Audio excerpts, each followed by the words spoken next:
Muy buenas tardes, apreciados y apreciadas cursantes. ¿Cómo están? Espero que estén muy bien. Bienvenidos, bienvenidas nuevamente a un encuentro más del Instituto del IPEL. Así que espero que estemos dándole con entusiasmo al estudio, a la investigación y al trabajo intelectual.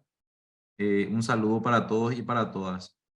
Hoy vamos a contar con la presencia de un expositor, de un docente, de un ilustre docente que tiene nuestro país.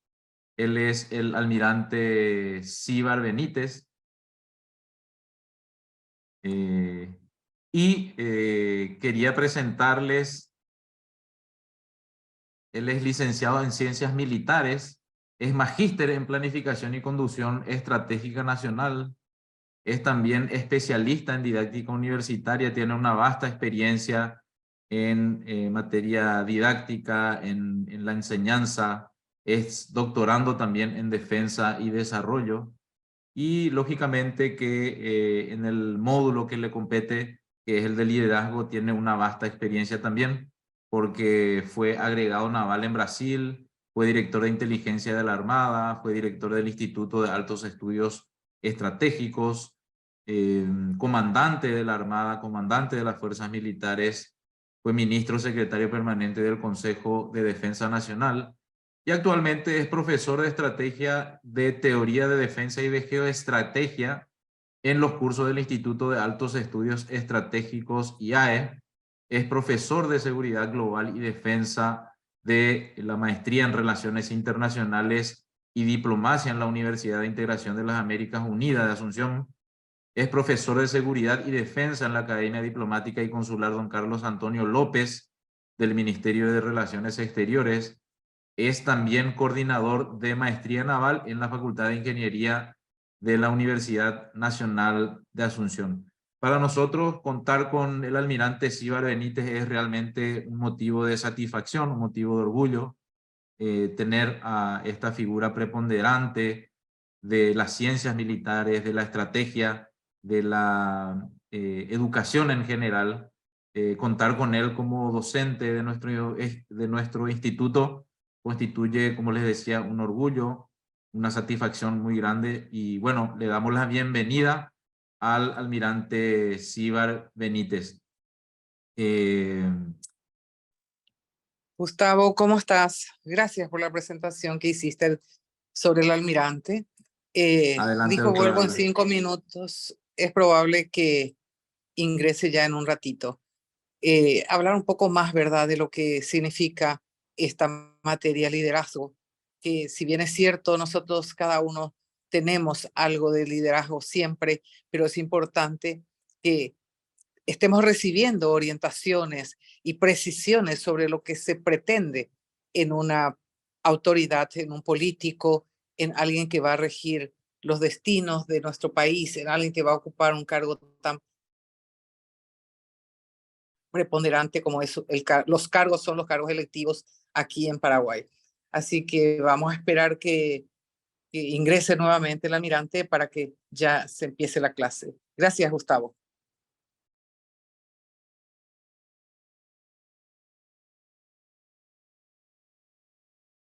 Muchas gracias, doctora. Y bueno, un saludo también para usted y para todos los estudiantes.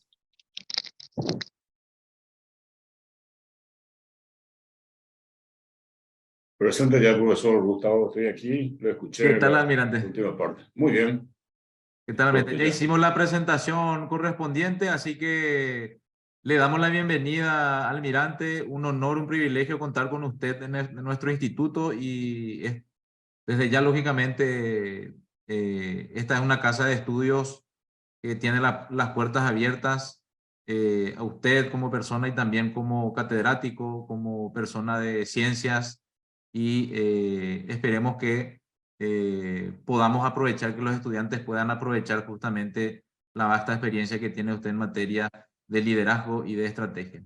Bienvenido, almirante. Muchas gracias, doctor, muchas gracias. Un gusto, profesor. Voy a compartir inicialmente esta Seguro que pueden ver ahí la pantalla, ¿no es cierto? Ustedes pueden ver la pantalla, en la pantalla. Perfectamente, almirante. Muy bien, vamos a empezar un poco. Bueno, buenas tardes, señoras, señores. También para mí es un enorme gusto y también un honor compartir con ustedes, con los futuros líderes de nuestra patria. Líderes que necesitan este tipo, no precisamente, encerrarse en un cuarto y escucharle a otros más, con más experiencia tal vez, para poder aprovechar un poco esas experiencias, tal vez un poco de conocimiento también que ustedes no hayan explorado hasta ahora, para que puedan tener esa base para ser unos buenos líderes. Les cuento que estoy muy satisfecho, no solamente con que sea participante de este curso, sino que se haya abierto este tipo de cursos. Yo sé que hay un gran esfuerzo de la doctora Alda Cardoso acá. Desde sus inicios me había comentado y me pareció tan fantástico que nos dediquemos por fin a tratar de explorar un poco el conocimiento para ser líderes y dejar de ser improvisados e improvisantes. Entonces, muy contento con esto. Les aclaro lo siguiente, que esto no va a tratarse de definiciones de liderazgo, ni de caracteres, ni de templos, ni demás. No solamente eso. Va a ser pretendidamente un diálogo y hablar de la experiencia que me cupo tener en ocasiones durante mi carrera profesional como militar y después también hasta ahora en otras instituciones del Estado, en otras instituciones de enseñanza inclusive, y hablemos directamente sobre lo que es la experiencia para el liderazgo. La segunda aclaración es decirles que ustedes pueden levantar la manito, esa que suele verse en este tipo de presentaciones, o a viva voz pedirle al profesor o directamente hablar y hacer la pregunta, aclaración, acotaciones a lo que se diga, discrepancias, si hay, mejor todavía si hay discrepancias. Hablen de esa discrepancia, fundamenten y vamos a dialogar. Acá no se trata de ninguna manera de imponer esta es la verdad. No es así. Es apenas una aproximación, una teorización de la práctica. Eso es una teorización de la práctica. Eso es lo que vamos a tratar de compartir acá. Y lo tercero es una verificación, que yo sé que es un curso formal, es un curso reconocido por el MEC.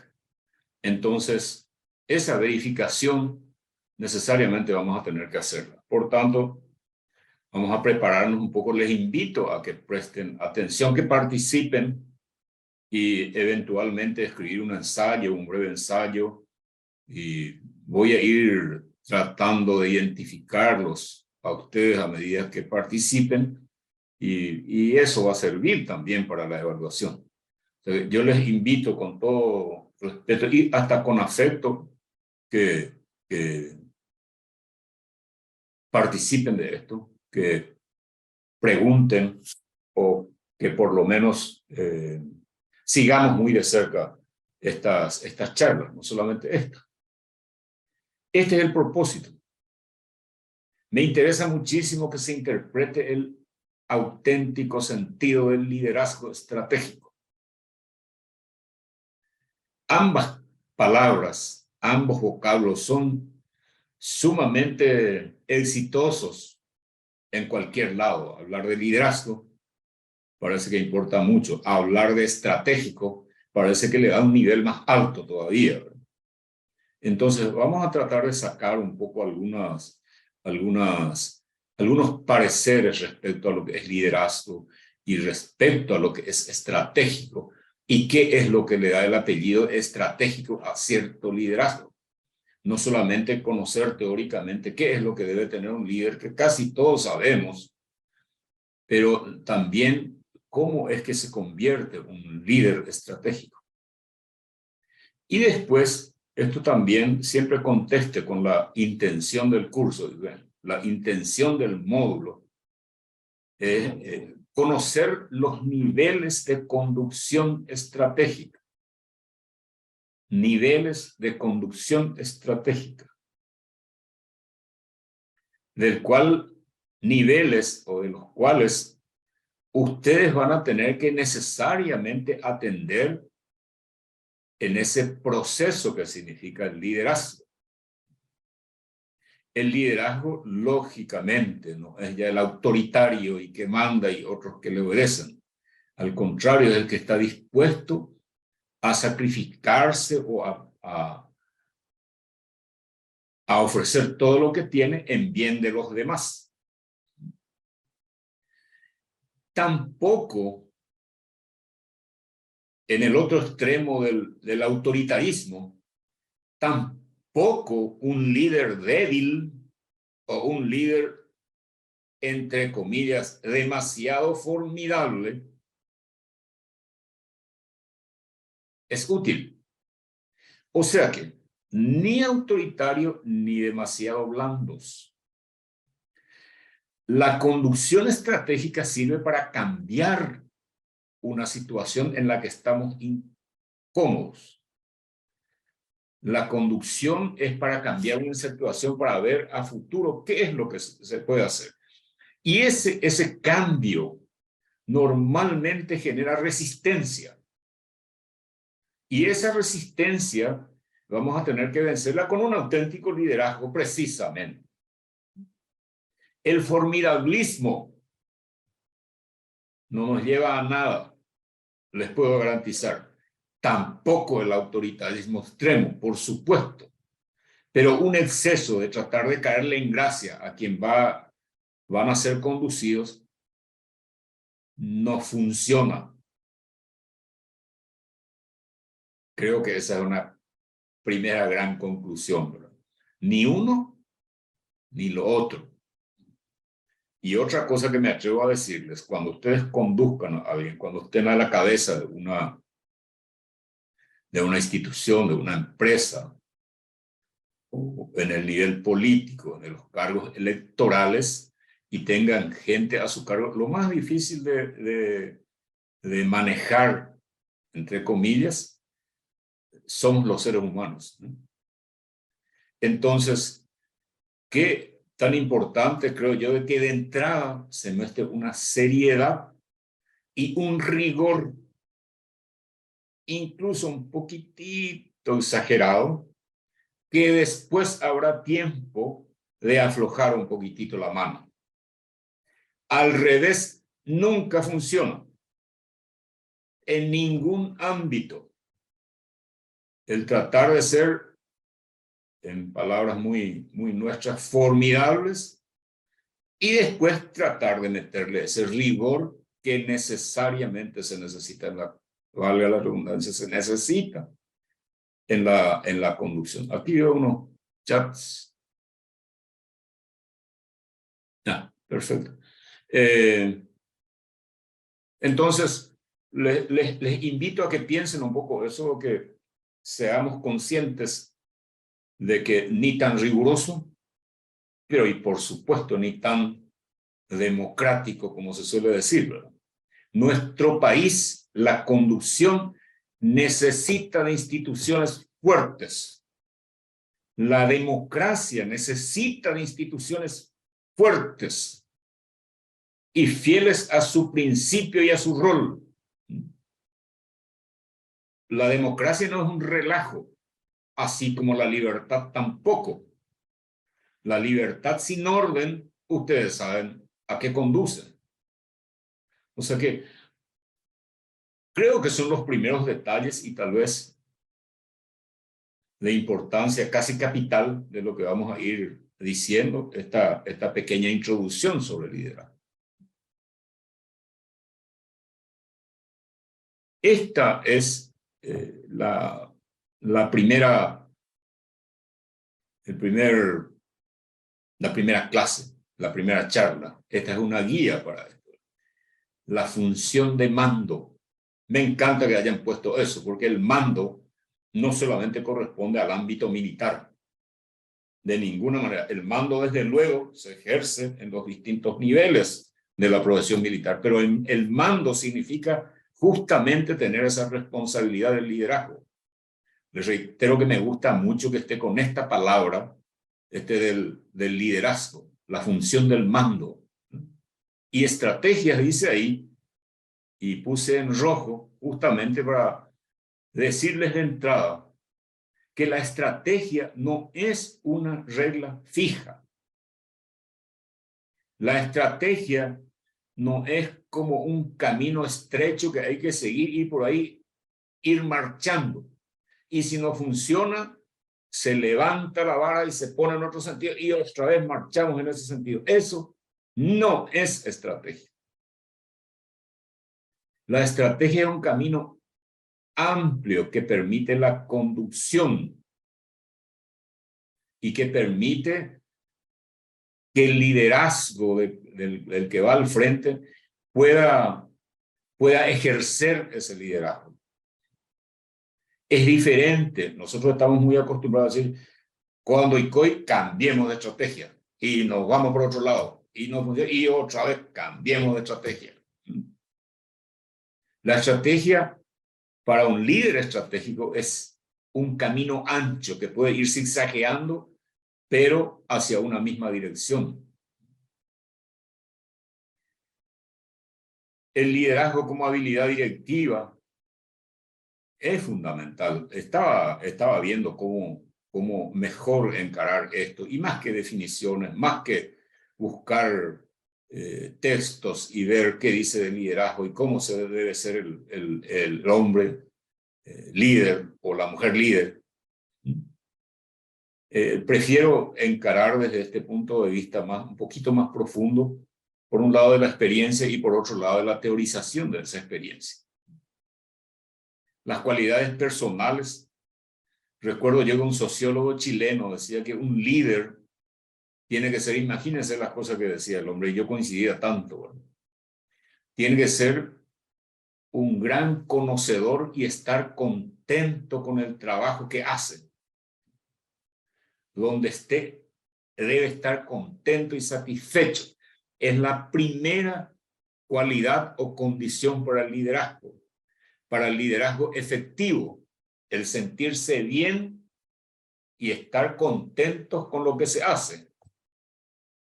Alguien dijo que si uno no es feliz en su trabajo, no va a ser feliz en ningún lado. Más o menos por ahí va el tema. Estar contentos y convencidos de lo que uno hace. Esa es la primera característica que daba este sociólogo. Y otro, que debe tener buen humor. Imagínense, debe tener buen humor. Y este sociólogo estaba hablando a un ámbito militar cuando estaba hablando de esto.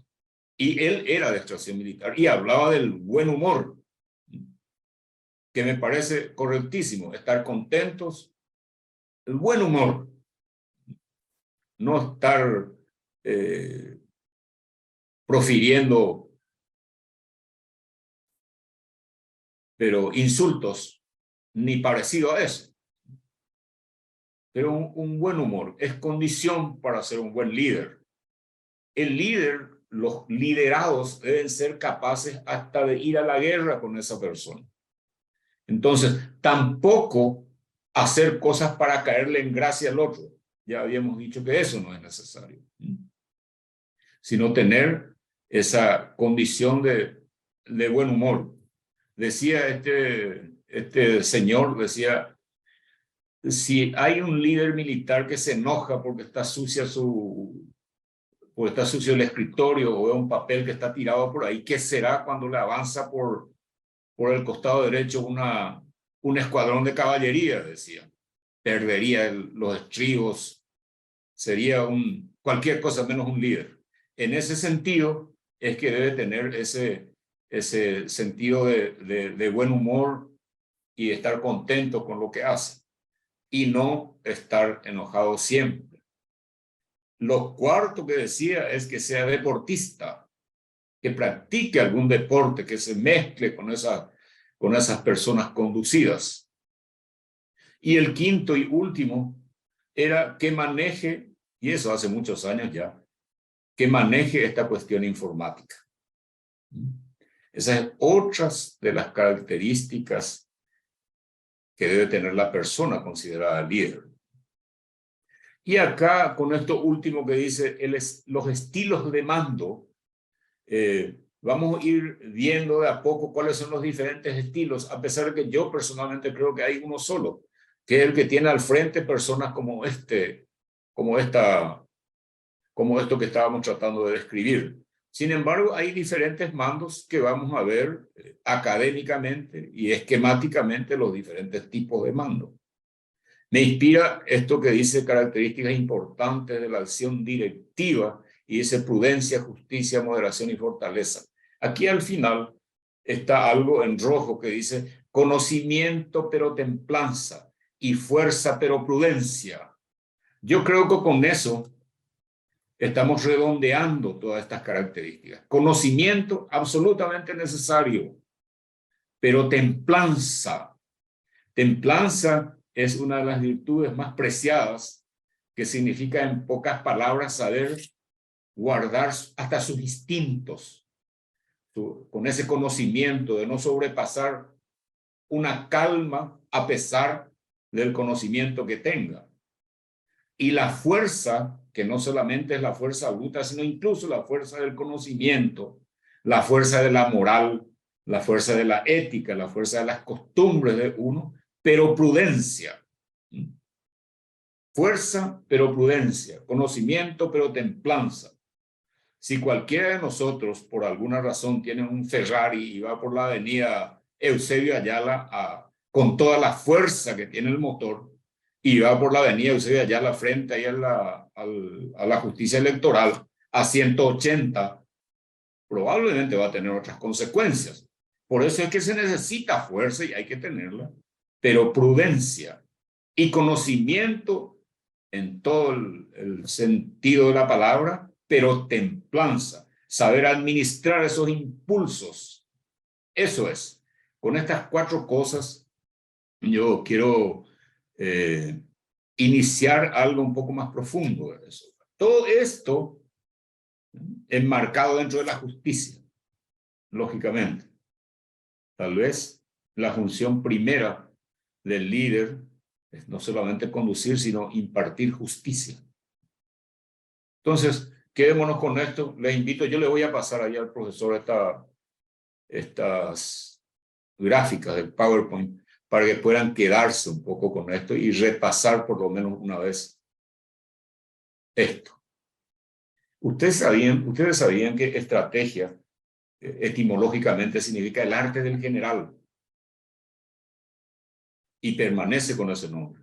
Estrategos en griego y significa el arte del general. Pero les pongo esto a propósito y apuntalando un poco lo que les decía de que no es una regla fija, porque el arte del general antiguamente, en las guerras antiguas, significaba solamente cómo colocar las trincheras, por dónde colocarlos o hacia dónde avanzar con los soldados, cuánto por este lado, cuánto por otro, qué dejar en defensa. Eso era la estrategia exclusiva del campo militar y exclusivamente el arte de ubicar medios en una determinada forma. Eso es lo que era la estrategia. Pero después esto fue cambiando. Fíjense que la estrategia empezó en el ámbito militar, pero después se conectó con todos los otros ámbitos. No porque se hizo que sea así, sino que como que se fue descubriendo los alcances de la estrategia. Llegó un momento en que esta estrategia, este arte rudimentario, ni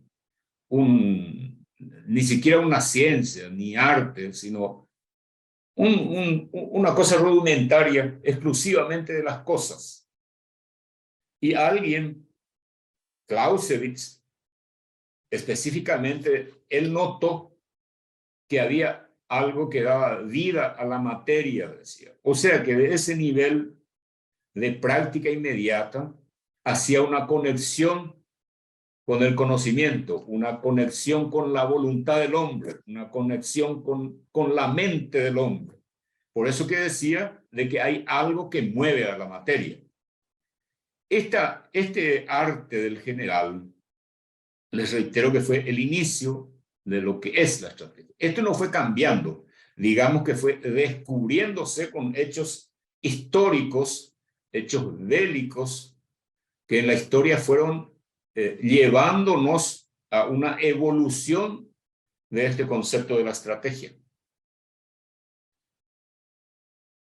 Y este es un dibujito que a mí me gusta mucho cuando hablamos de estrategia, para explicar un poco cómo es que realmente debemos de interpretar a la estrategia. La estrategia no es el ruido de sables, ni de los cañones, ni movimientos de soldados, solamente. La estrategia realmente es un ida y vuelta de mensajes que se generan en la mente. O sea que no es solamente, reitero, el ruido de sables, que eso se llama táctica, sino hay algo que conduce a eso en un nivel del pensamiento, en un nivel de las voluntades. Entonces, solamente para llegar a hablar un poco de esa conducción estratégica, tenemos que conocer que esa estrategia no es solamente el hacer.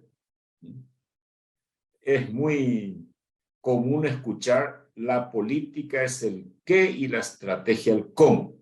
Eso creo que todo el mundo repite: la política el qué y la estrategia el cómo, que en rigor tiene mucho sentido, pero no es tan sencillo como eso. Porque hay una unión entre ese qué y el cómo. Ahí está la estrategia. El qué y el cómo. El qué, hablando de objetivos, y el cómo, hablando de cómo lograr esos objetivos. A ver, voy a tratar de explicarme mejor. Si ustedes están en una sala donde se está jugando una partida de ajedrez, veremos que hay varias características. La primera, que estrategia no se puede hacer unipersonalmente. Uno solo no puede hacer estrategia.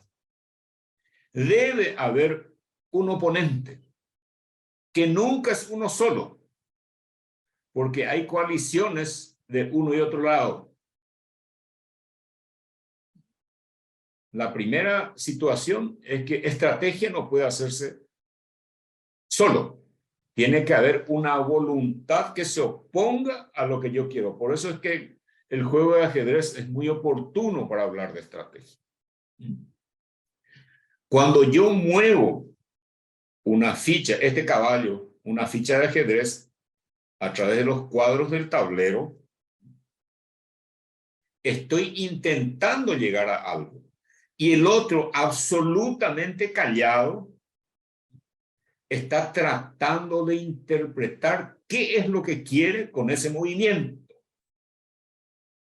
Por eso es que está en silencio y por eso es que se ratifica que la auténtica dialéctica es a nivel de voluntades. Y esta es la segunda característica que quiero sacar para entender un poco la estrategia. Es que uno no puede adivinar la mente del oponente, pero sí puede inferir de sus actos. Ustedes escucharon que en el juego de ajedrez dice, gana el que está 2 jugadas adelantada. O adelantado. Ese es el que gana. Porque puede, la mente humana es infinita. Y por supuesto que no se puede adivinar. Se puede inferir de sus actos, reitero. Entonces, cuando yo veo y entiendo qué es lo que quiere hacer con ese movimiento del caballo, al entender, yo muevo otra ficha. Y ese movimiento mío en el nivel táctico, en el nivel de abajo, en el nivel del arte, en el nivel de la acción, ese movimiento es otra cosa que el oponente va a tener que interpretar para seguir el juego. Esa es la estrategia. Esa dialéctica de voluntades a nivel del pensamiento. El alto en sí es en el más bajo nivel de la acción. Les digo esto porque vamos a hablar de esos niveles necesarios para la conducción estratégica, que se da en todos los ámbitos. Esta cuestión que hablamos de sables y de guerra y de militares es al solo efecto de explicarlo mejor y por analogía poder llevar a nuestro ámbito y vamos a ver que es así mismo. Esto no es teoría, les reitero, es teorización de la experiencia. Entonces, la primera característica de la estrategia no es una regla fija. Entonces, ¿para qué estaríamos los líderes? Que cambie acá y marchemos acá y no funciona y acá vamos a hacer tal cosa, no funciona, cambiemos directamente. Es un amplio camino. Por eso es que es necesario que ese líder tenga esas características que estuvimos viendo en el slide anterior. Entonces,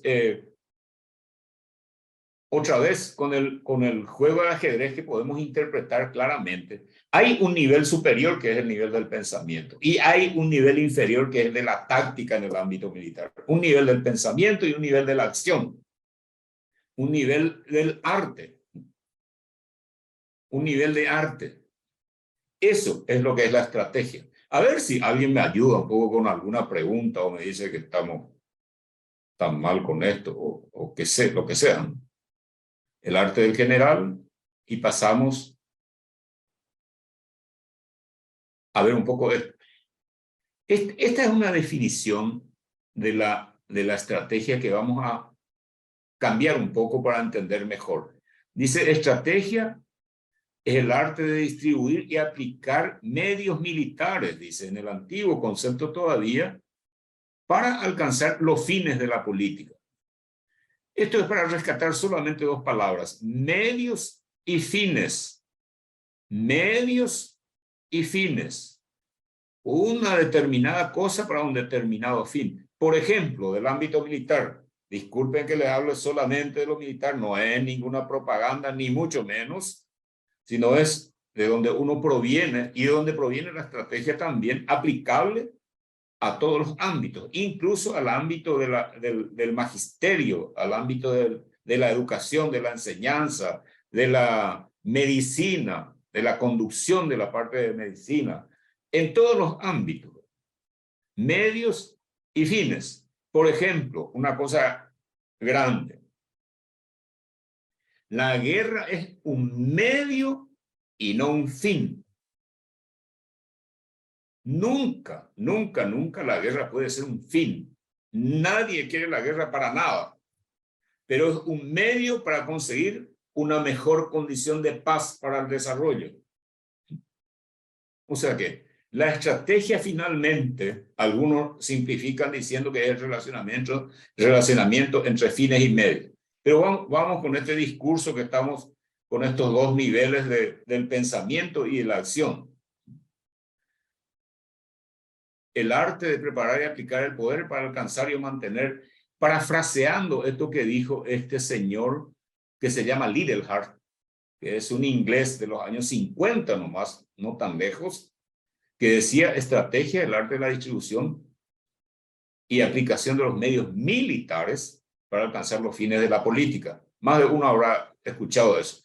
El IAE, que es una institución madre de estas cuestiones, dice el arte de aplicar, de preparar y aplicar, no los medios militares, sino el poder, dice, para alcanzar y mantener los objetivos fijados por la política. Tiene mucha lógica. Les invito a que tengan esta como una de las definiciones, no para aprender de memoria, sino para pensar en eso, una guía para pensar en eso y para saber qué es lo que es la estrategia. Y acá cambiamos nosotros esa definición del concepto antiguo de estrategia, cambiamos por los medios militares y aplicar el poder, preparar y aplicar el poder. Les adelanto que el poder no significa solamente el poder de las armas. Otra vez, el poder es mucho más que eso. Nos incluye a todos. Y este otro está en alemán ahí porque está por buscar la fotografía de ese del señor, que es Boffre, que es otro general más o menos contemporáneo con Liederhardt, que dice el arte de la dialéctica de voluntades, así como el juego de ajedrez, que emplea la fuerza, dice él, para resolver el conflicto. Y acá sí que podemos entrar en un conflicto nosotros. El arte de la dialéctica de voluntad que emplea la fuerza para resolver el conflicto. Y digo, podemos entrar en un conflicto académico, porque desde el punto de vista de la estrategia, los conflictos no se resuelven. Los conflictos se manejan, no se resuelven. ¿Saben por qué?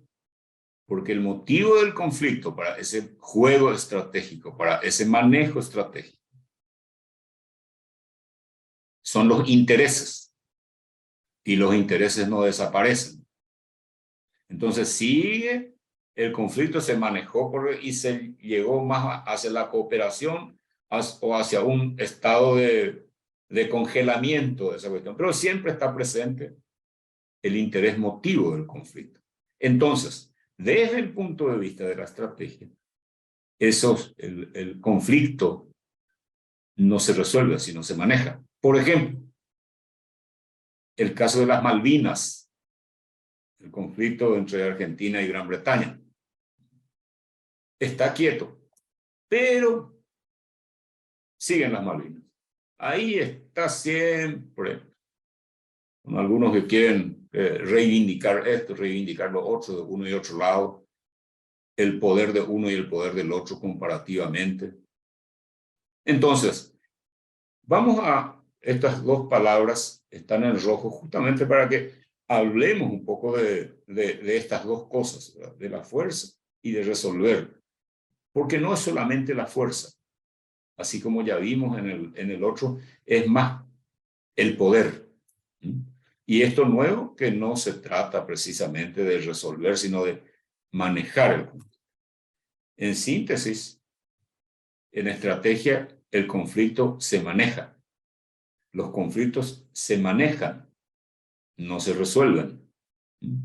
Miren que estas cosas no podemos decir en cualquier ámbito. Tiene que caer en tierra fértil y las personas que están como ustedes, con un nivel intelectual alto y sobre todo con una intención política en el buen sentido de la palabra, entonces sí debemos estar dispuestos para escuchar esto. Pareciera que unos, si sale y dice eso en una plaza, probablemente que termine preso o termine en algún otro lado, ¿verdad? Pero hablando de la realidad, es así. Miren, el conflicto es una representación nomás del conflicto, de un extremo de la cooperación total a un extremo de la competencia total. Esto no se da ni en la guerra, este extremo. O sea que siempre está por el medio, por acá nomás, ¿verdad? Yendo más hacia la cooperación o más hacia la competencia, de acuerdo al poder de cada uno. Aquí en este espectro ideal del conflicto, se llama paz, crisis y guerra, pero cooperación y competencia al extremo. Aquí hay tres cosas. Primero, que son los intereses causantes del conflicto. Lo segundo, que es el poder en cuanto a capacidad. Y lo tercero, la comunicación, o sea, los mensajes estratégicos. Si yo no soy capaz de mover esas fichas de ajedrez, está incompleto, no podemos hacer ese juego estratégico. Si no hay una intención de ganar en el juego de ajedrez, ¿para qué hacer el juego, verdad? Y si uno no tiene la capacidad de hacer un juego inteligente o de saber jugar, entonces tampoco. Esas tres cosas están siempre presentes en ese espectro del conflicto. Y esto es una teorización hecha justamente por muchos argentinos de extracción civil y militar para concebir un poco la estrategia como algo útil para ser planeada. Entonces, con esta concepción o esta visión, este punto de vista político del conflicto, nos involucra a todos y no solamente a una parte de la población. Les voy a explicar por qué. Vamos, el poder del Estado es otra cosa, es una de las tres cosas que le decía que estaba ahí encima del conflicto, ¿verdad? O materializando el conflicto. El poder del Estado tiene tres ámbitos: el económico, el político y el militar. O si quieren, el económico, el social político y la fuerza, para no que sea solamente militar, para que no sea solamente militar. Entonces digamos que es económico, político, social y la fuerza. Esos tres componentes tienen el poder del Estado. Y esto es solamente para indicarles que ese poder es capacidad y no poder de las armas solamente, poder de la fuerza solamente. Aquí está nuestra capacidad de la conducción política que aumenta nuestro poder. Díganme si no, nuestra capacidad de coordinar entre instituciones que aumenta nuestro poder para esa negociación estratégica, para pasar los mensajes correctamente y ser capaces de interpretar los mensajes del otro. Nuestra corrupción disminuye la capacidad de poder del Estado o de quien sea, en el nivel que fuere. Nuestra historia, ser fiel a nuestra historia en el nivel nacional, aumenta nuestro poder, aumenta la moral, que es sumamente importante también. O sea que dejamos ya aparte esta cuestión de aplicación de la fuerza, sino del poder. Unos niños bien instruidos, unos jóvenes fuertes, bien sanos, aumenta el poder de todo ese grupo de personas. La moral aumenta el poder. Sanos, felices, en un ámbito de libertad, de trabajo y de justicia, de coordinación entre las instituciones, sin celos institucionales, aumenta el poder. El clientelismo político que rompe un poco las instituciones, disminuye la capacidad del poder. Por eso es que tiene tres patas. Lo político-social, donde entra, les reitero, hasta nuestra capacidad inventiva infinita que tenemos nosotros, y también nuestra picardía, también nuestra corrupción, de alguna manera inciden en el poder de hacer ese juego. Y en la parte económica es tan lógica que si uno no tiene los medios materiales, no puede hacer ese juego estratégico. Y la parte de la fuerza va a ser siempre necesario. Por lo menos exhibir o tener capacidad de poder usar ese elemento hasta letal si fuera necesario. Esas son las características del poder. Aquí hay una cosa interesante que dice producto y no suma. O sea que la flojedad en uno de los ámbitos, es decir, el económico, el político y el militar, o el económico, político y de la fuerza, la debilidad en uno debilita al resto. Al punto que si uno es 0, el producto es 0. No es 2 más 3 más 5. Es 2 por 3 por 5. Y si lo último es 0, 2 por 3 por 0 es 0. Ese es el concepto más o menos de poder. Ese es el concepto de capacidad para hacer ese juego estratégico.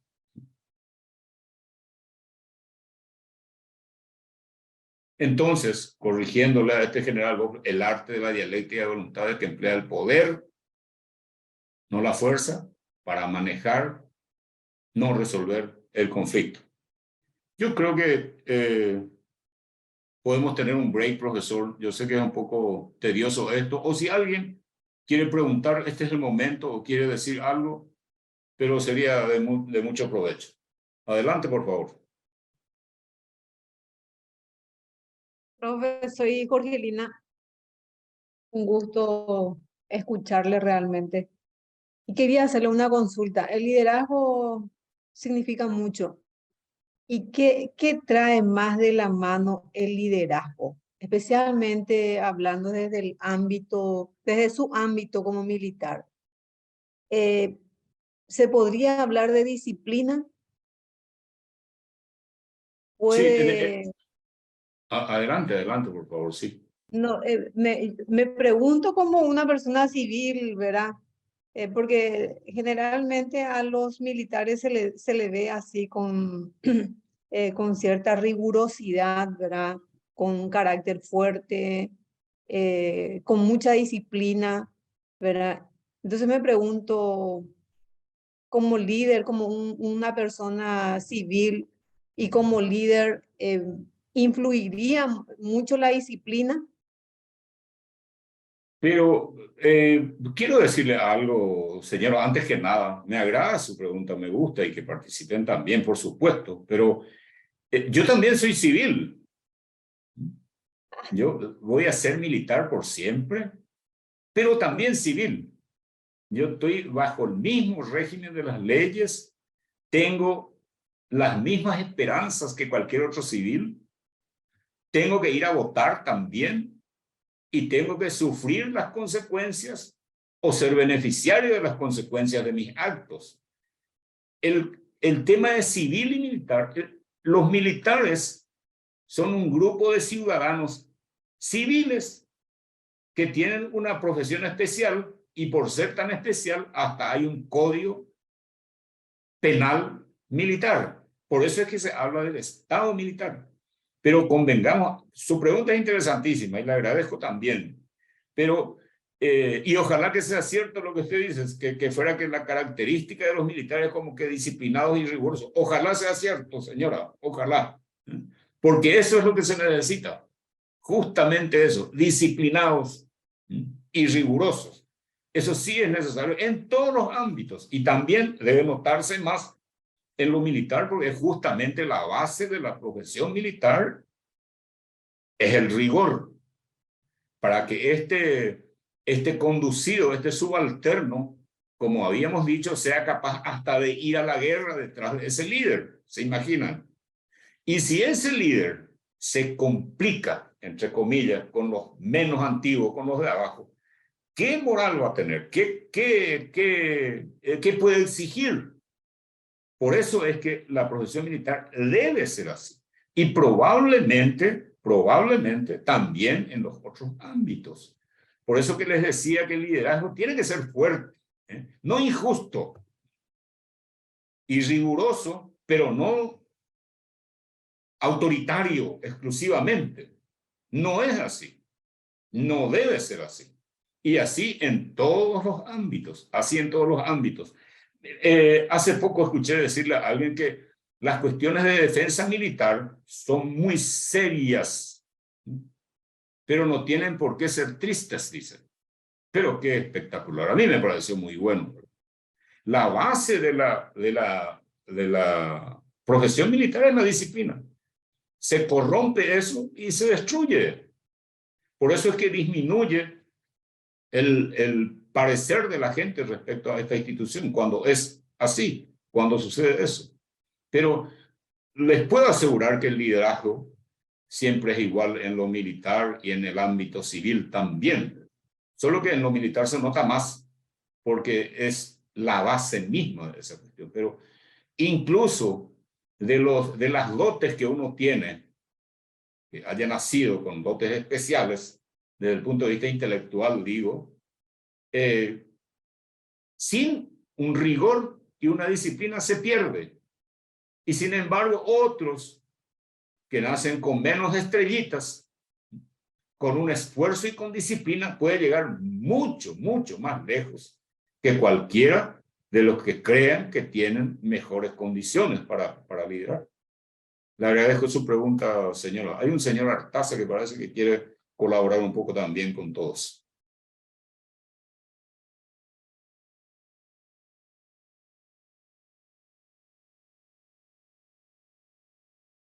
Adelante, don Rubén. Me parece que tiene apagado su micrófono. Ahí está.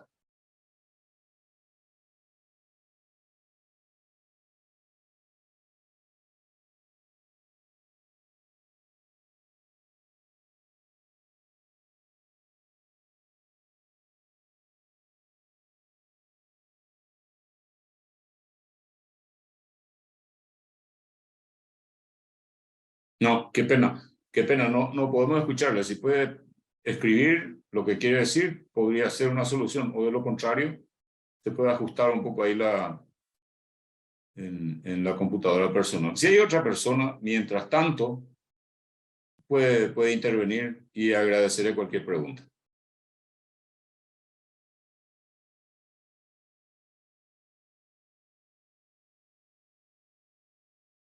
Bueno, tengamos un receso de 10 minutos o de 8 o 10 minutos y continuamos. ¿Les parece? ¿Alguien que me responda, por favor? Para mí bien, profe. Muy bien. Sí, profe, de acuerdo. Listo, perfecto. Hagamos eso. Ahora son las 4 en punto. 4:10, continuamos. ¿Les parece? 5:10, profe. 5:10. Excelente.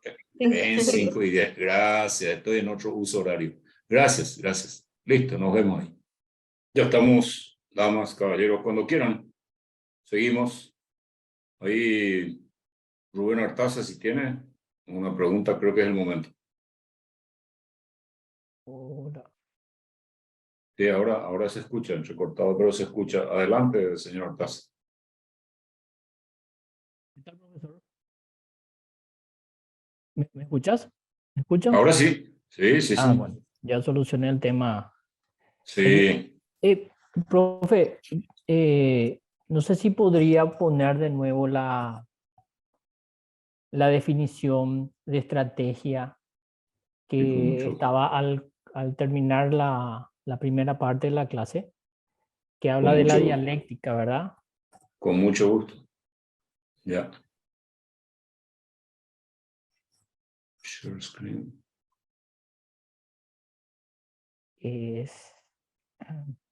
No. Bueno, lo que yo entiendo es que es la confrontación de la dialéctica a través del poder. ¿Sí? Está bien. Adelante. En ese concepto estaba.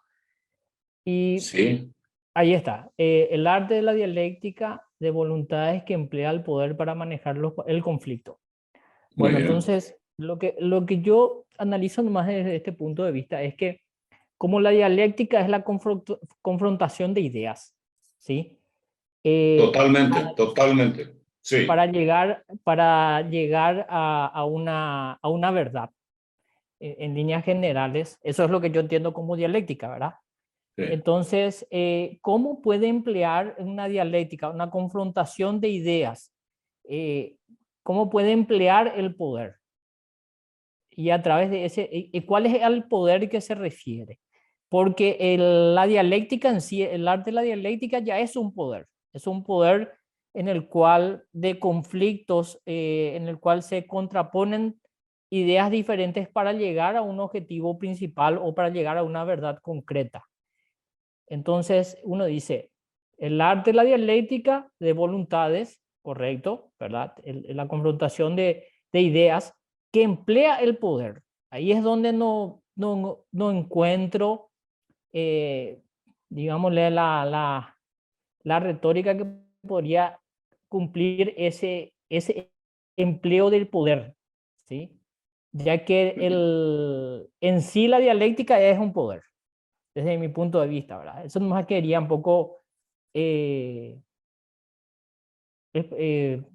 poner al tapete, a ver cómo podemos descifrar bien esta definición que es bastante compleja. Pero fantástico, me encanta su pregunta y el nivel de comprensión de este asunto. Para mí, la dialéctica no es precisamente para buscar la verdad, sino es precisamente para la dialéctica de voluntades. La dialéctica es intercambio de mensajes, o con la pluma o con la espada. No sé si aclara eso. O con la pluma o con la espada. La dialéctica de voluntades que emplea el poder, dice, porque se tiene que llegar a la acción. No es en busca de la verdad la dialéctica. La dialéctica en sí es un poder en el ámbito especulativo, pero sin embargo en la conducción estratégica, la dialéctica de voluntades se refiere al intercambio de mensajes estratégicos. No para llegar a la verdad, pero sí para defender o mantener un interés.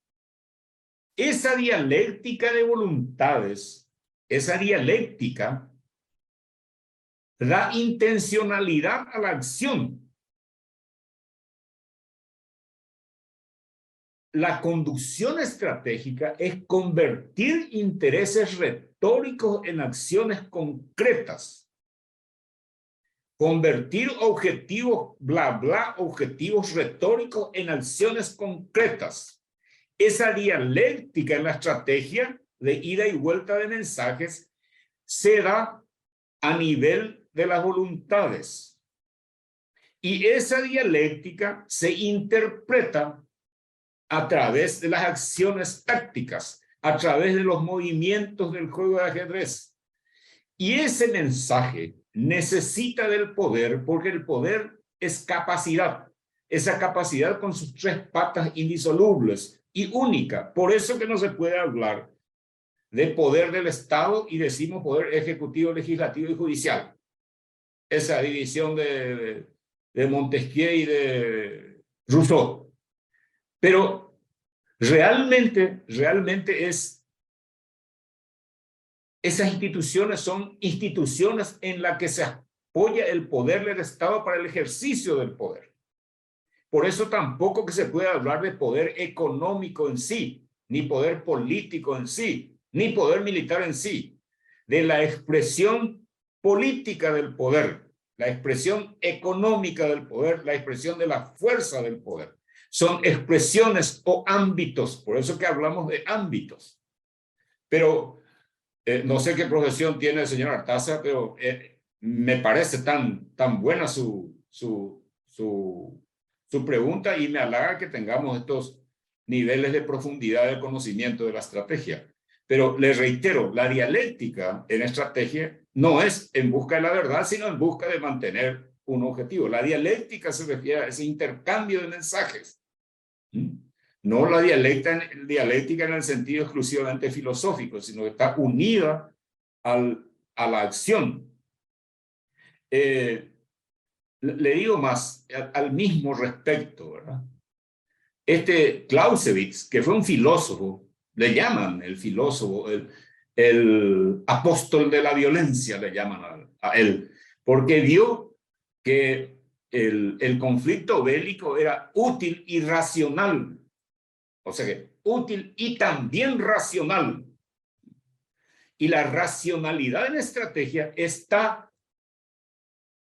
en la conversión, reitero, de esos intereses, objetivos retóricos en acciones concretas. Esa es la racionalidad, la forma en que yo llevo a cabo las acciones a partir de un pensamiento, a partir de un objetivo, a partir de mis creencias, de mis conocimientos allá. Eso es racionalidad. Por eso, Rubén, es que no se puede hablar de irracionales para hacer el juego estratégico. No existen seres irracionales. Existen seres con otra racionalidad, otra manera de matar las pulgas. O sea que esta definición muy apropiada para mí de Boffre habla de la dialéctica de voluntades en el intercambio de mensajes a través de la táctica. Clausewitz decía que comparó, todavía hablando de la estrategia en su punto de vista, en su sentido más restringido todavía, empezó a comparar el arte y la ciencia de la guerra, decía Clausewitz. Una comparación en su libro, que es fantástico su libro, ¿verdad? Sus 8 libros, chiquititos pero densos. Decía que él comparaba el arte y decía que el lenguaje no llegó a hacer una definición clara entre la ciencia y el arte. Y decía, como el arte no puede figurar en ningún libro, dice,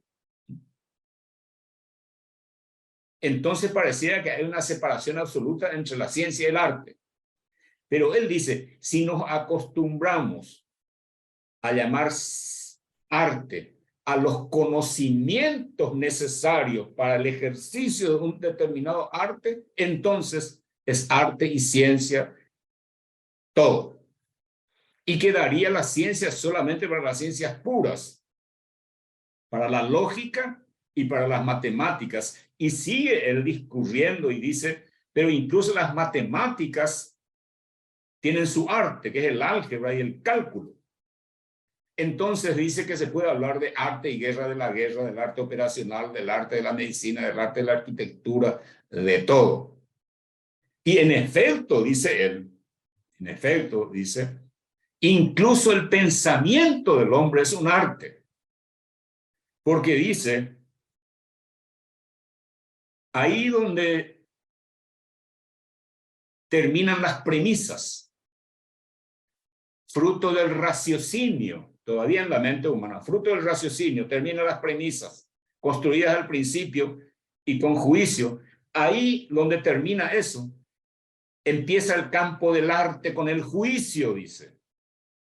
Y como no se puede hablar del juicio sin el raciocinio, y el raciocinio solo no puede haber sin un juicio, el arte previo no puede dividirse contundentemente la ciencia y el arte, contundentemente el pensamiento y el arte. O sea que este filósofo realmente vio esa enorme diferencia y la necesidad de estar uno con otro. Todo este palabrerío, esta digresión filosófica que nos impulsa el señor Rubén Artaza, es para decir de que si bien la estrategia es eminentemente práctica, está basada en un pensamiento previo, en una voluntad previa. Y eso es lo que da intencionalidad a la acción. Y la acción deja de ser bastonazos de ciegos. ¿A ustedes no les suena medio parecido que a veces pasa eso? Vamos a hacer esto, se inaugura, pero tiene que haber un hilo conductor, tiene que haber un pensamiento previo, tiene que haber una línea a seguir. ¿No les parece correcto eso? Eso mismo. Si ya no son líderes políticos, si ya no son decisores, van a llegar a ser, seguro, y en los cargos electorales, con más razón todavía, porque tienen la legitimidad de los votos. Entonces, definitivamente, tiene que haber acciones, pero consecuentes con un pensamiento. De eso se trata la estrategia. De eso se trata la estrategia. Rubén, si alguna cosa más para discrepar o enriquecer esto, adelante. Me encantó la pregunta. Hola. Sí. ¿Me escucha, profe? Adelante. Ah, bueno. No, me llamó nomás la atención, ¿verdad? la forma en que definió las estrategias. Sí. Yo considero que el arte de la dialéctica en materia de estrategias, primero debe ir la confrontación de ideas, y una vez que esa confrontación de ideas entre ambas se nutran, ¿verdad? Y conjugan en una sola idea, ahí es donde pasa a emplearse el poder o la acción, determinando como el poder a la acción que se tendría que llevar a cabo a través de ese razonamiento o ese cruzamiento de pensamientos previos. Entonces, en esa idea, ¿verdad? Considero que la dialéctica como en sí no le encuentro que tenga esa definición correcta dentro del párrafo, como lo ha dicho en este ejemplo, ¿verdad? Como una definición así. Pero sí, entiendo cuál es desde dónde tomó la premisa a los efectos de dar esta definición. A través de la dialéctica confrontamos las ideas, ¿verdad? De ahí salen las voluntades, y esas voluntades implican la acción, que es el poder para llevar a cabo el conflicto. Eso es lo que yo rescato de esta definición, señor contraalmirante.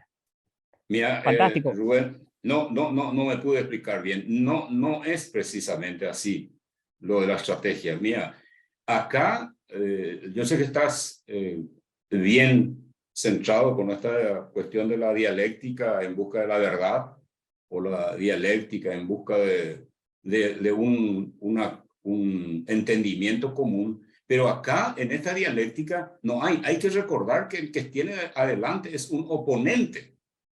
No es una dialéctica pura de aquella que uno va en busca de la verdad agitando una y otra mente, sino que es el confrontamiento de voluntades, es el confrontamiento del pensamiento, y cada uno llega a la acción por su cuenta. Eso que estaba definiendo tan magistralmente es hacer congruente la propia racionalidad. Eso que estaba diciendo, de llegar a algo, concluir, vamos a hacer tal cosa. Eso es de un lado. Pero la estrategia es confrontación. La estrategia es cada uno por su lado, hace ese ejercicio, y no es que se aplica el poder solamente. La acción y la voluntad es el poder en sí. La capacidad diplomática que yo tengo, no hay acción directa ahí. Pero sin embargo, hace al poder, las negociaciones. En una negociación en la Corte Internacional de Derechos Humanos, no hay ningún fusil, pero sin embargo hay una dialéctica. Hay una dialéctica que nos va a llevar a la acción. Probablemente, le invito, señor Rubén Artaza, a pensar un poco también, desenclocharse un poco de esa idea de solamente la dialéctica para llegar a la verdad, sino la dialéctica propia para ser congruente, fines y medios, y llegar a la acción. Bueno, pero muchísimas gracias y aprecio mucho ¿saben qué? Por eso que se habla de epistemología de la estrategia. O sea que a través de este Clausewitz, que explica la teoría de su propia teoría. Pero en eso se basa el cuadrito siguiente que yo les quiero mostrar también. Gracias, Rubén, espectacular, me agrada mucho, reitero. A vos, profe, gracias. Le quiero mostrar lo siguiente, la conducción estratégica. ¿Qué es lo que es la conducción estratégica? ¿Qué importa para el liderazgo? Ustedes van a hacer esta cuestión. La conducción es una cascada de decisiones en los diferentes niveles. Y acá probablemente vamos a entendernos totalmente, ¿verdad? Acá, estos niveles de conducción.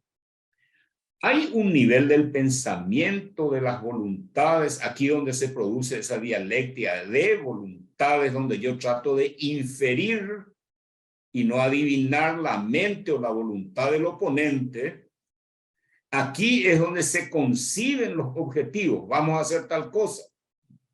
Esa sería, en la lógica que estaba diciendo Rubén, sería llegar a redactar los objetivos por separado en esta cuestión, ¿verdad? Y después, esta se decide ahí y el objetivo va hasta acá, hasta la acción, donde se elige una acción. Y pasa por esta interfase, que es como una bisagra, que interpreta este lugar de arriba y de acá. O sea que este hombre que está acá tiene que ser como un intérprete bilingüe que le interpreta a este especulador, en el buen sentido de la expresión, en su buena acepción, que le interpreta a este y sabe lo que le puede pedir a este que está haciendo acá, en la acción directa. Miren, la esencia de este nivel estratégico es la concepción. Reitero, la esencia del nivel estratégico es la concepción de objetivos. Ahí termina la dialéctica propia. Ahí termina, con ese intercambio de mensajes, la congruencia de lo nuestro termina acá. Y pasa a un nivel que se llama de las operaciones. Y aquí, en este nivel, el pensamiento es inductivo. O sea que de lo particular voy concluyendo a lo general. Es inductivo. Y acá es directamente deductivo. Y sin embargo acá la forma de pensamiento es hipotético-deductivo. Aquí importan las profesiones. Aquí, ¿saben por qué? Porque aquí se generan los planes. A partir de ese objetivo, en este nivel profesional, se generan los planes. Y aquí se cumplen esos planes. Esta interpretación de este hecho acá en el nivel de la acción, esta interpretación llevada al nivel intelectual, al nivel de la mente, se llama inteligencia estratégica. La inteligencia estratégica no es una información de porte, sino es la interpretación de un hecho en este nivel a nivel del conflicto, al nivel de las voluntades, al nivel de la mente, eso que no se ve. Eso se llama inteligencia estratégica. Y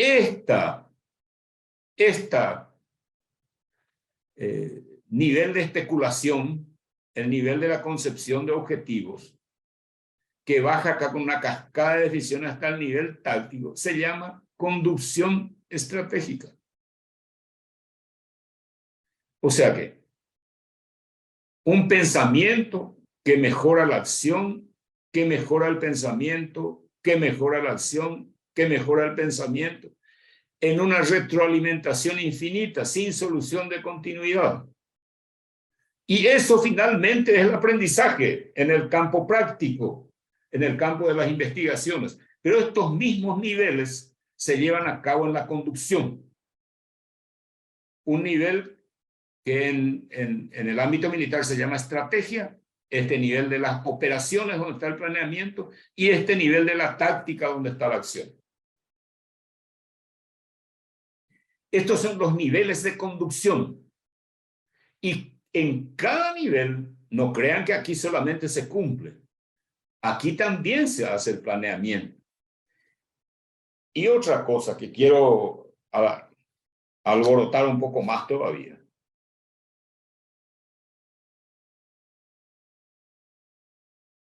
El planeamiento estratégico que debe surgir de acá es fruto de esa dialéctica anterior. Este planeamiento estratégico termina con la acción.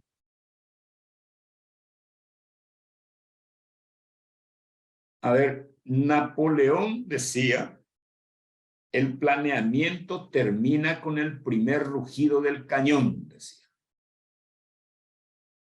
O sea que si yo planeo llegar hasta tal parte con esto y con lo otro, y el planeamiento es rígido, obviamente que no va a ser tan así porque depende de la reacción del otro, depende del cómo reacciona el otro. Yo no puedo planificar hasta la victoria final. Por eso es que la conducción tiene ese carácter dialéctico. Es una recurrencia. Depende de cómo reaccione el otro ante mi mensaje. Depende de cómo mueva sus fichas de ajedrez el otro para que yo pueda seguir con el mío. Hay una racionalidad interdependiente. Racionalidad en el sentido, entendida esta, como la forma en que yo llevo a cabo mi pensamiento o cumplo con mis objetivos, que va a ser siempre interdependiente. Y una cosa para reforzar este redondito que está acá. Clausewitz otra vez decía, más o menos decía, que pensamiento sin acción es especulación, decía.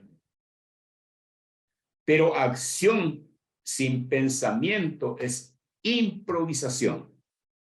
Eso decía Clausewitz, más o menos en esas palabras. O sea que la intención de llegar a estas cosas, de mover el intelecto con esto. Un momentito que se está terminando la batería, parece. Un momentito, por favor.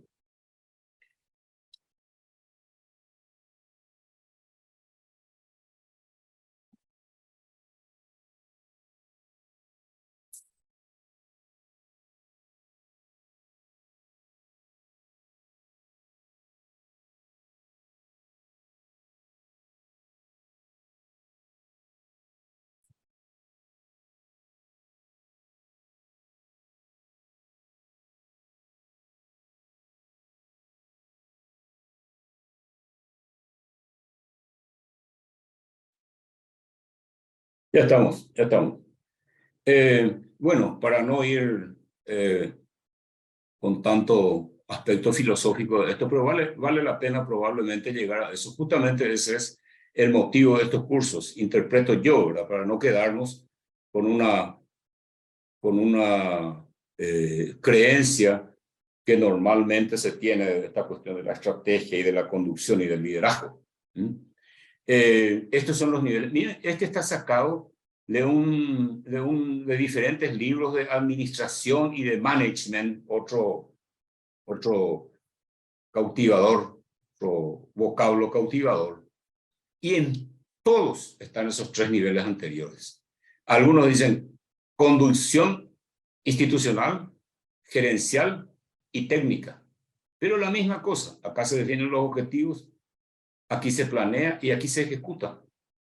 Dirección estratégica, control administrativo, control operativo. Política, planeamiento y control. Estrategia, administración y ejecución. En el ámbito militar, estrategia, operaciones y táctica. La esencia del nivel estratégico es la concepción, como les había dicho. La esencia de las operaciones es el diseño, el planeamiento. Aquí en este nivel importan las profesiones. Aquí están todos nosotros, los abogados, los ingenieros, los arquitectos, los médicos, los militares, todos están acá. Los profesionales, aquí importan las profesiones para el diseño, para interpretar esto y pasarle acá. O sea que esos tres niveles que vimos acá se ven en todas las disciplinas, se ven en todos los ámbitos.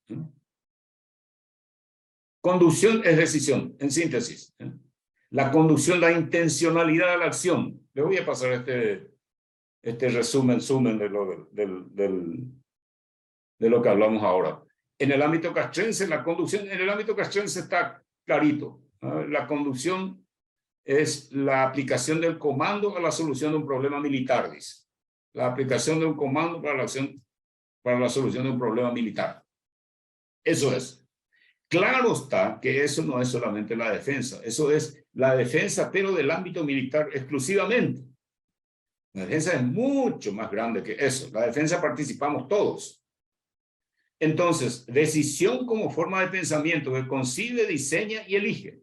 Acuérdense de eso, por favor, que puede llegar a ser útil en la función del liderazgo que tiene. Conducción, estrategia, operaciones y táctica. Conducción, estrategia, operaciones y táctica es una misma situación. Eso también es importante, por eso está anotado ahí. No es que son, si bien son separados por el tipo de racionalidad y no de racionalidad, por la forma del pensamiento y el grado de incertidumbre que hay en cada nivel. Lo mismo hacen a una misma situación. No son separados, es una misma situación. Ahí está el grado de incertidumbre, discrecionalidad del pensamiento que se da más arriba y no abajo.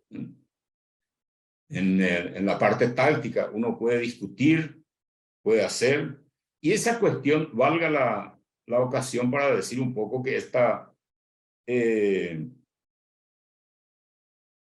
que el militar no es deliberante.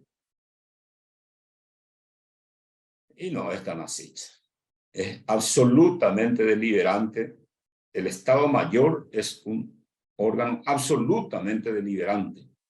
A partir de llegar a la decisión, ahí sí que ya no cuenta la deliberancia. Ahí se cumple o lo contrario. Pero es absolutamente deliberante hasta llegar a la toma de decisiones, y ahí es cuando uno debe ser absolutamente fiel, mal que le pese, debe cumplir con esa decisión. Valga la ocasión. Entonces, fijación de objetivos es de la conducción estrategia. Estrategia, conflicto de voluntades. Táctica del combate. Se enfrentan las fuerzas y no las voluntades solamente. Y terminamos con este palabrerío. La conducción estratégica, su carácter, racionalidad interdependiente, por eso que hablamos, que busca libertad de acción, que es propósito de toda estrategia, mediante la dialéctica de voluntades en situación de incertidumbre. Eso es. Ahí está. ¿Estamos? ¿Alguien quiere aportar más sobre este tema, por favor? ¿Qué queda de la estrategia y la conducción estratégica? Bien, hay muchas teorías estratégicas, pero la práctica de la estrategia se llama conducción estratégica. Y ahí es donde importa el líder.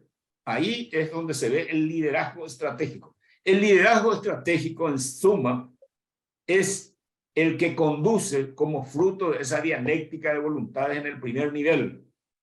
Y el planeamiento estratégico para mí es eso, el planeamiento fruto de esa dialéctica que es propia de la estrategia. Esa es la conducción estratégica. Acuérdense que normalmente la gente piensa que el apellido estratégico es por largoplacismo. Ese largoplacismo no le da el apellido estratégico al planeamiento ni a la acción. Hay acciones estratégicas que son tremendamente cortas, planeamientos estratégicos tremendamente cortos, y hay otros que no son precisamente estratégicos y son tremendamente largos. O sea que no miramos solamente el largo o el cortoplacismo para caracterizar o rotular de estratégico o no. Adelante, Andrés Samaniego, no sé si desea hablar. Sí, buenas tardes, profesor, buenas tardes, compañero.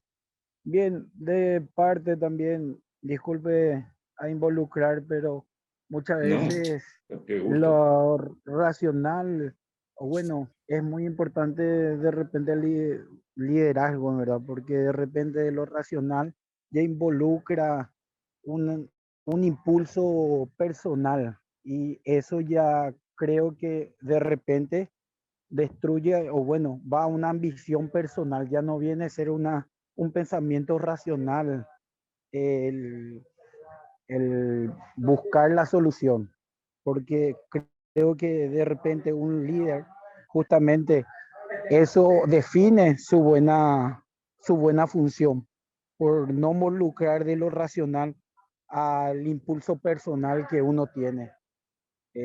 Y se refleja en bastante instituciones, en mucho liderazgo de por medio. Hay liderazgo de buena posición, pero encuentro que hay líderes que creo que ya involucra lo personal y afecta a su, ¿cómo decir?, a su jerarquía de por medio. No sé, espero que me disculpe si voy mal entendiendo, pero de repente encuentro eso, que No, se involucra bastante lo personal, profesor. pero absolutamente, Dentro de pero absolutamente, de efecto, líderes hay entre buenos y malos de cualquier lado, ¿verdad? Hitler era un enorme líder también, ¿verdad? El Papa también es un líder espectacular, ¿verdad? O quien sea, pero son líderes que tienen esas debilidades que son en contra del liderazgo. El fruto de ese liderazgo nunca va a ser bueno. Pero está muy bien, señor Andrés Samaniego, me parece oportuna también la intervención. Y eso sucede, sin duda alguna, sucede en nuestras instituciones. No sé hasta qué punto se refiere cuando dice que son como que racionalidad o intereses personales que se oponen al liderazgo. También sucede, estamos llenos de defectos y virtudes, tantos defectos como virtudes. Gracias, señor Andrés. Adelante, señor Rubén. Gracias, profe. Bueno, Adelante. a ver, pero yo entiendo por liderazgo que es la capacidad que tiene una persona de influir, de organizar, a ver, de motivar a los demás, ¿verdad? Yo, o sea, el liderazgo no es no es...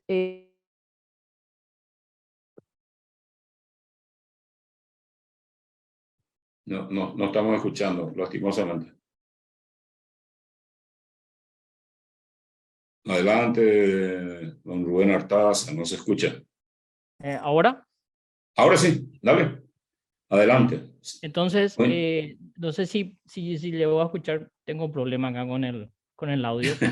No, entendí la primera parte. Escuché Sí, perfectamente la lo primera que parte. yo nomás quiero aclarar es que el liderazgo en sí es esa capacidad que tiene una persona de motivar, de organizar, de influir sobre los demás. No es una aptitud colectiva, ¿sí? O sea, la reunión de líderes, podríamos decir, pero es una reunión de líderes. Siempre el liderazgo determina la capacidad que tiene una sola persona. Eso es... El liderazgo es personal en síntesis, ¿verdad? El liderazgo, ahí está, me sacó. No, Eso es lo que yo considero.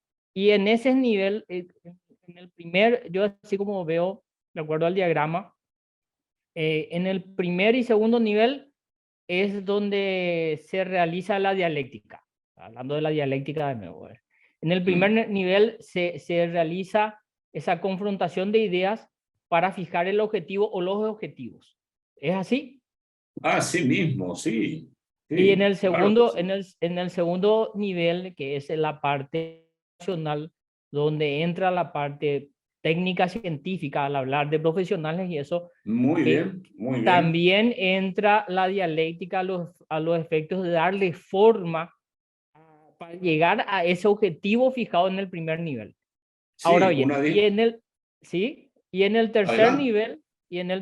nivel, que es la parte operacional, ahí ya no se discute eso, se aplica. Táctica. ¿Es así? Así mismo, mira, es así mismo, va perdiendo porque justamente termina esa incertidumbre que hay allá, pues que es necesaria la dialéctica en tus palabras para llegar a la verdad, para llegar al objetivo. Y aquí también hay cierta dialéctica, pero no es su característica principal de convenir. Hay un axioma que dice pautar el conflicto interno para manejar lo externo, dice. Tal vez eso echa un poquito de luz con respecto a esto que estás diciendo, pero con muchísima razón, Rubén. Es así mismo, la dialéctica va perdiendo. Otra cosa más, en este nivel táctico es absolutamente algorítmico, numeral. Esto es kilómetros o consumo de combustible por tantos kilómetros. Y si no se tiene ese combustible no se llega. Y tantos kilómetros en tanto tiempo porque esta es mi velocidad y punto. Es numeral, algorítmico. Allá en el lugar de las especulaciones, no. Esa misma cosa pasa con la discrecionalidad, que también está a medida que va llegando a los niveles de la acción. Pero lo más importante, reitero, es que hay o debe haber una unión entre uno y otro. Y que la conducción es decisión. Digo una cosa más. La valentía en el nivel de lo político estratégico, porque así se suele decir también, de lo político, no se mide por el arrojo, sino por la capacidad de decidir. No sé si ustedes vieron esa película de Patton ahí que sale con una 9 milímetros a tirar un avión que viene volando. Vale el tipo, ¿verdad? Pero en el nivel estratégico, importa más esa concepción y aprender de lo táctico y hacer que se genere un buen planeamiento para una buena acción. Me satisface mucho que tengamos este tipo de diálogo, no una exposición ahí fría, sino un tipo de diálogo que podamos llegar a comprender las profundidades de la estrategia. Porque normalmente la gente cree que la estrategia es una forma de actuar y se cambia ahí, pero sin embargo, el conductor, el líder estratégico, debe dar una posibilidad de que él use su capacidad profesional. Por ejemplo, en el ámbito militar, porque soy de ahí, por eso les digo con esto, en el ámbito militar, cuando uno va a realizar una operación, se hace una orden de operaciones. Y esa orden de operaciones tiene un formulario, un formato que ayuda, que no es totalmente rígido también, eso se sabe, ¿verdad? Si va a molestar a la decisión, se saca eso y se hace lo que se tiene que hacer. Pero normalmente se sigue por ese formato, ese formulario. Y el segundo párrafo dice misión, dice. La primera situación, misión, dice. Y la misión tiene dos partes. Tiene que tener dos partes. Una que es la tarea y otra el propósito. O sea que yo digo, vamos a hacer tal cosa para tal cosa. Las dos partes. Tarea y propósito. Y se dice que el propósito es la tarea del escalón superior. No sé si me explico. Tarea de la acción, propósito ¿para qué? ¿Para qué? Es la tarea del escalón superior. Y así sucesivamente hasta llegar a nivel político. Y así se asegura la famosa cadena de mando que es profesional hasta llegar a la acción. Entonces, lo importante también es que esas tareas deben ser dadas, y esto les puede ser muy útil a ustedes, a todos. Las tareas deben ser dadas en términos de objetivos a lograr y no en términos de acción directa. Me explico. Vamos a suponer que Rubén Artaza esté encargado de preparar un aula porque va a venir a hablar el decano de la Facultad de Filosofía de Harvard. Va a venir a nuestro curso a hablar y le dice, el director le dice, usted se encarga, por favor, cuide un poco de que haya un buen sonido, de que el lugar esté limpio. Claro que no va a pasar eso, es muy rudimentario el ejemplo, pero valga para lo que queremos decir, ¿verdad? Que haya buena luz, que el Infocus funcione, que haya una buena, para que el micrófono ande bien, que esté limpio, que todo el mundo esté sentado, que se limpie esto y lo otro, en términos de acción. Entonces, hay dos posibilidades, dos errores probables. Primero, que yo le anulo en la capacidad de iniciativa de ese hombre, de Rubén Artaza, que va a cumplir esa misión. Y él ve el Infocus, ve que esté limpio, ve lo otro, todo lo que le dijo y está cumpliendo la misión. Pero al llegar dice, pero acá no funciona el aire acondicionado. Ah, pero usted no me dijo eso. Reitero, es muy rudimentario, pero es como para decir, la tarea tiene que decir, prepare la clase para una conferencia del señor fulano que viene. Y él, a su buen criterio, a su buena iniciativa, arregla y hace. O sea que, tarea y propósito, tarea nunca en acciones, porque se puede cometer el error de que yo me haya olvidado algo y le anulo a su capacidad heurística del tipo, a su capacidad de hacer las cosas con su iniciativa. Entonces, en el trabajo de ustedes, en el trabajo de conducción, en el nivel político que sea, capaz que sea muy necesario recordar esta cuestión de que tiene que ser dada en términos de objetivos a lograr, tarea y propósito. Gracias, don Rubén. ¿Alguien más?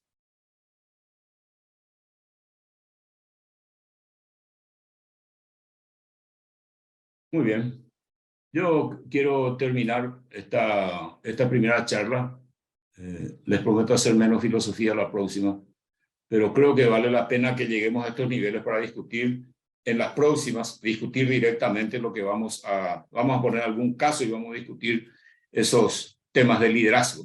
Este slide de cierre está justamente para ver un poco esa característica del líder. Ahí el ganso o el pato que está más adelantado sería el líder. Y estos bichos vuelan así para evitar que el mayor esfuerzo lleva el líder. Tiene que ir rompiendo el aire y deja una estela que le es más fácil a los que vienen atrás. Por eso es que vuelan así. Y si uno que viajan a distancia, ustedes saben, pero de miles de kilómetros inclusive, si uno se cansa y va dejando la formación, hay dos que vienen junto a él y aletean al lado de él para facilitarle el vuelo. Y si uno de ellos llega a caer o baja, también dos dicen que bajan a intentar levantarlo de nuevo, y cuando se va a perder el tiempo y le dejan definitivamente y siguen con la manada, siguen con la formación. Pero este es el concepto del líder. No es uno que está sentado y mandando, sino uno que va al frente y que es capaz de, con su conducta, con su movimiento y con su capacidad, incidir en los otros, alentar a los otros y empujarles a seguir hacia ese objetivo que tenemos todos, que es llegar a un lugar de mayor calor, en este caso de los patos. Bueno, señores, por mí les dejo. Estoy muy contento del grupo que son ustedes. Me gustaría escucharle a todos, que vayamos actuando y vayamos intercambiando pareceres en estas oportunidades de charla que tenemos. Nos veríamos el próximo jueves y vamos a seguir la agenda que nos tiene preparado la dirección. Muchas gracias, caballeros, damas. Muy contento de estar con ustedes y ojalá que saquemos algo en limpio y que les vaya bien a ustedes en cada una de sus profesiones. Muchas gracias, profesor. No sé si está presente y podemos terminar por hoy.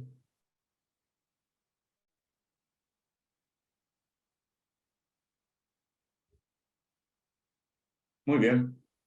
Si alguien puede responder un poco por alguien, podemos dejar. Son las 18 prácticamente, ya tuvimos bastante tiempo de devaneo mental, así que creo suficiente. Le voy a pasar a la doctora. Ya puede. A la doctora Alba. Le voy a pasar este conjunto de slides para que les sirva de referencia y puedan seguir un poco. Y, si posible, refrescar un poco para la próxima y vamos a tratar de recapitular algunas cosas más importantes de paso. Muchas gracias y una buena noche. Gracias, profe. Muchas gracias, Excelente. profe, igualmente. Gracias, profesor. Muchas gracias.